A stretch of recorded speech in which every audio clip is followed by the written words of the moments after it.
ఇటీవల మంత్రి ఆనం రామనారాయణ రెడ్డి చేసిన ఆరోపణలపై తీవ్రస్థాయిలో మండిపడ్డారు. ఆత్మకూరు మాజీ ఎమ్మెల్యే మేకపాటి విక్రమరెడ్డి ఆనం ఎమ్మెల్యేగా గెలిచిన మరుసటి రోజే ఇసుక కొండను మాయం చేశారని, ఆనం ధనదాహం వల్లే పెరమన దగ్గర 7 ప్రాణాలు కోల్పోయారని ఆరోపించారు. చికెన్ వేస్టేజ్ మాఫియా కూడా మంత్రి అండదండలున్నాయంటున్నారు విక్రమరెడ్డి.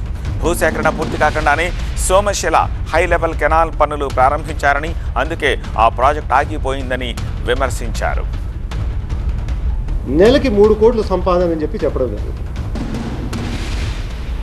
అదే కాకుండా నీ దానదాహంకి 7 మంది బలి కూడా అయిపోయారు.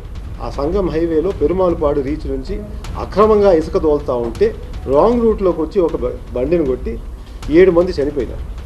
ఆఖరికి చికెన్ వేస్ట్ కూడా అమ్ముతున్నావు. చికెన్ వేస్ట్ మాఫియా తయారు చేసినావు. నువ్వు రాపూర్గా ఎమ్మెల్యే ఉన్నప్పుడు ఎస్ఎస్ కెనాల్ అని మొదలుపెట్టినావు. ఈరోజే దాని పరిస్థితి. మొన్న వెంకటగిరి ఎమ్మెల్యేగా ఉన్నావు. ఆల్తూరుపాడు రిజర్వాయర్ అని చెప్పి టెండర్ కూడా అయిపోయింది. ఆ టెండర్ అయిపోయిన తర్వాత నీ కమిషన్ సెట్ కాలేదని చెప్పి ప్రాజెక్ట్ నిలిపివేసావా లేదా? వెంకటగిరి దగ్గర పోదాం, నీ చరిత్ర కూడా బయటకు వస్తుంది.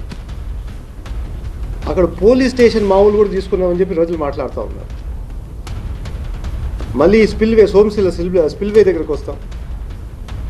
ఆ స్పిల్వే ప్రాజెక్ట్ కూడా మళ్ళీ ఆయన సరిగ్గా ఇయ్యలేదని చెప్పి ఆ స్పిల్వే ప్రాజెక్ట్ ఆపించేస్తాం. ఆయన ఆ కాంట్రాక్టర్ పారిపోయాడు. మళ్ళీ 2 సంవత్సరాల్లో కూడా వేరే కాంట్రాక్ట్ తీసుకొచ్చి పెట్టావు. పెద్ద మాటలు నీతులు చెప్పావు కదా అందరికీ.